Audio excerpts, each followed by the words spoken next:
Welcome to Productive Joy with Dr. Christy, where fun meets action.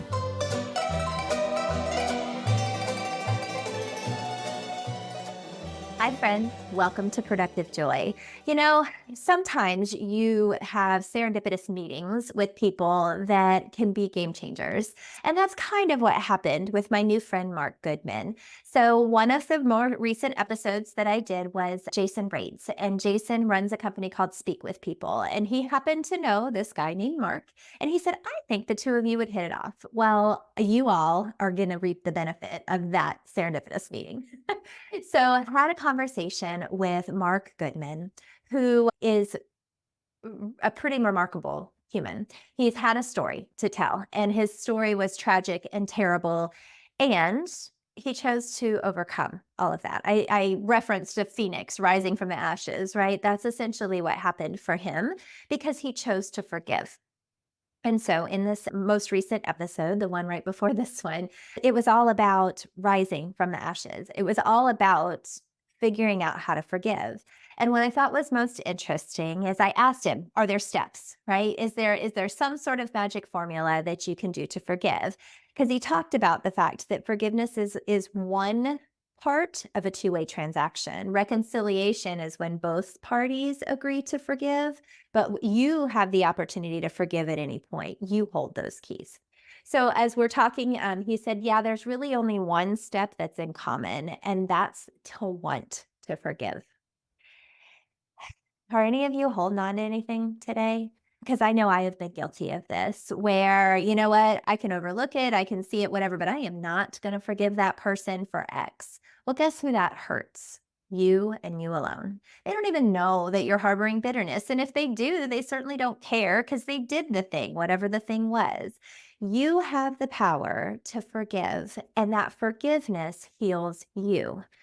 Why would you hold on to something that hurtful to yourself when you have the power to let go?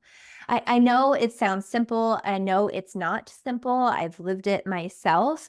But if we choose to forgive, what that does is that opens our minds to be able to handle the trauma, move past the trauma, get better because of it. And Mark is a pretty cool dude who is sharing his experience with others for free through a lot of one-on-one coaching. So if you're struggling with forgiveness and you really need to do that, look him up. 70x7.com is where you will find all of his information, 70 times 7. And that is a biblical reference to the number of times that we should forgive. We should forgive 70 times 7 times, which basically means every time. Do we? No. Should we? Yes. And after talking to Mark, I realized that, we do unto ourselves a whole lot more often than we're done unto. Like things are done unto us. I am not denying that at all.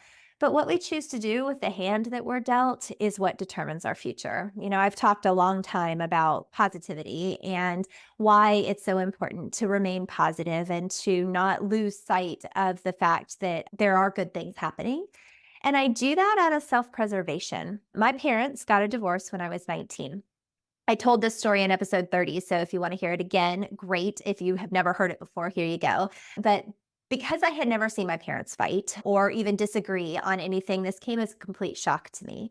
And I was away at school, I was in college, and my whole world got rocked. It just got turned upside down. And I realized somehow, and I don't know how, I don't remember someone telling me, I don't remember how this came to be, but I decided that I was going to start a good things journal. Gratitude, right? Just a gratitude journal. Think old school gratitude journal, because this was a Winnie the Pooh little journal that had about 3 lines per day. And I forced myself to write good things in those 3 lines. And some days it was really, really hard to come up with enough good things to fill those lines. But by the end of that year, which I would argue was the worst year of my life to date, in at least, yeah, it was a bad year. um, I eventually couldn't fit all of my good things on those 3 lines anymore. And it wasn't because my circumstances changed, my perspective shifted. And I think that's really what Mark is telling us is that you have the power to shift your perspective. You have the power to forgive others and get rid of the heavy backpack that you might be carrying and let it go, right? Think Elsa, let it go. Our role in this whole forgiveness journey is to want it. Do you want to get better? Do you want to forgive? And once you decide that, then the path is determined by you and by your circumstances. I don't want to oversimplify things and make it seem like, oh, yeah, sure, Christy, you're making it sound like it's easy to forgive. Heck no, it's not. But the results are worth it. And I'm going to choose to forgive. So I hope that you will listen to this episode. I hope that you will not only enjoy it, but gain something from it, because every one of us is harboring something that we're carrying that's getting really heavy. And we don't have to. And as leaders, it's our job to help others be able to let go of some of those things as well. And hopefully not put the backpack on our people, but instead be the one to help take it off and take that some of that burden off of our humans. So I don't know who needed to hear this today, but if you're tuning in, it must have been you. And I hope that you are able to walk away with something that you can use right away, because that is my whole goal in Productive Joy, is to give you that shot of B12, that little something that you can do differently right away that changes everything. So I don't know if you know that I have other services that I do, but I have quite a few of them. Things like one-on-one coaching, things like a course that will be launched soon, things like conversations with your leadership team about leveraging people's talents and how to not just leverage those talents, but actually capitalize on the talents people have. And that makes work fun so people don't quit. I do support people in that exact journey, because we can't afford the time and energy and effort and money that it takes to retrain people or to train new people. So we really should be keeping the ones that we have. So how do you make work fun? And how do you make sure that every interaction you have is safe, logical, fun, and memorable so that great things can happen? So, if any of that sounds like something you need, I am available. And you can reach me by email, just Learning Can Stick, which is the name of my book that you can see right behind me.